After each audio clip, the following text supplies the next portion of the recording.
नमस्कार। Political page पर आप सभी लोगों का स्वागत।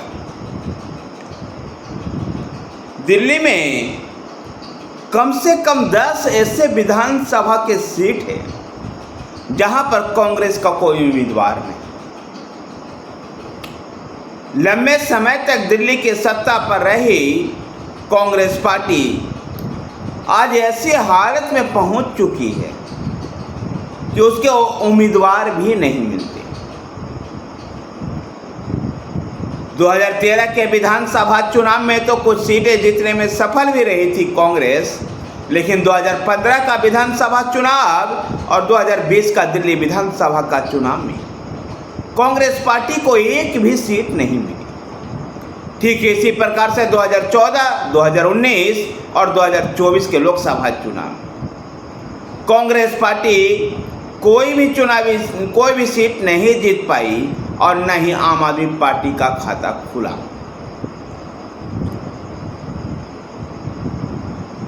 ऐसे में बड़ा सवाल उत्पन्न होता है कि कांग्रेस पार्टी अगर दिल्ली में अपने दम पर जैसा कि चुनाव लड़ने का ऐलान कर दी है, उम्मीदवार कैसे आए। यद्यपि इसके लिए दिल्ली प्रदेश के अध्यक्ष देवेंद्र यादव प्रयास करते हुए दिखाई दे रहे हैं। दरअसल लोकसभा चुनाव के दौरान आम आदमी पार्टी से गठबंधन हो या ना हो, इसके चलते जो मतभेद उत्पन्न हुआ और विशेषकर उत्तर पश्चिमी दिल्ली से उदित राज और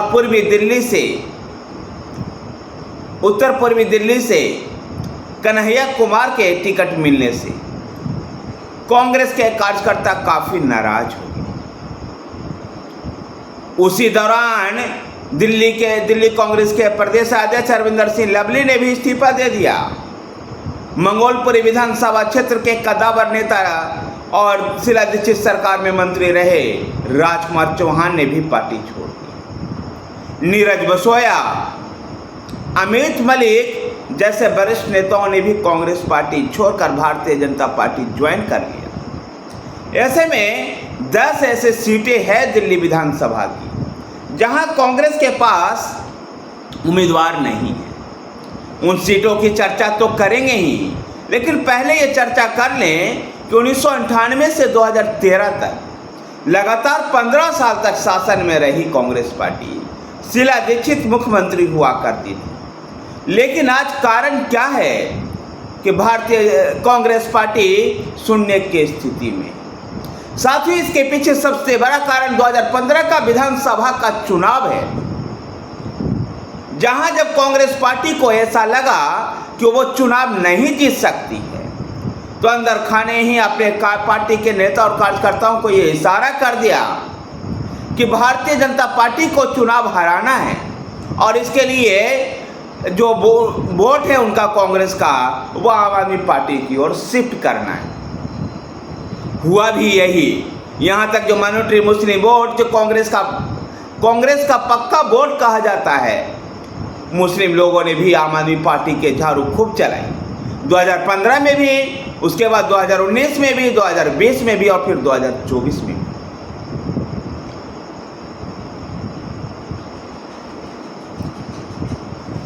लेकिन कांग्रेस लगातार सत्ता में आने में, लड़ाई में आने का प्रयास कर रही है, लेकिन उसके कुछ प्रयासों को चुनौती उसके ही निर्णय ही देते हैं। जब लोकसभा चुनाव से पहले ऐसा लग रहा था कि पार्टी आगे बढ़ रही है, तब फिर कांग्रेस के साथ गठबंधन कर दिया। लोकसभा चुनाव आम आदमी पार्टी और कांग्रेस गठबंधन के तहत चुनाव मैदान में उतरी थी, लेकिन कोई करिश्मा नहीं दिखा पाई और उसी दौरान जो कांग्रेस को नुकसान हुआ अरविंदर सिंह लवली, राजकुमार चौहान जैसे नेताओं को जाने से, इसके बाद अपेक्षाकृत युवा देवेंद्र यादव को कांग्रेस का अध्यक्ष बनाया गया। देवेंद्र यादव इस बात को कहते हैं कि सभी 70 सीटों पर चुनाव लड़कर के हम सत्ता में आएंगे, लेकिन ऐसी स्थिति दिखाई नहीं देती। जिन 10 सीटों पर पार्टी को उम्मीदवार नहीं मिल रहे हैं, वो सीट है रोहिणी, जहां रोहिणी से इस समय नेता प्रतिपक्ष विजेंद्र गुप्ता का विधानसभा क्षेत्र है। शालीमार बाग नजफगढ़, बदरपुर, विश्वासनगर,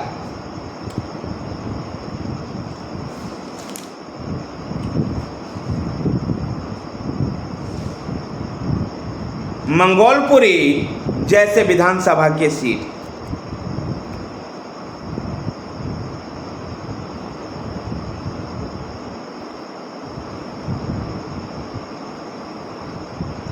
देवेंद्र यादव ये प्रयास करने में लगे हुए हैं कि पार्टी को दिल्ली में खड़ा किया जाए और इसलिए वो नियमित रूप से जिला अध्यक्षों की बैठक ले रहे हैं।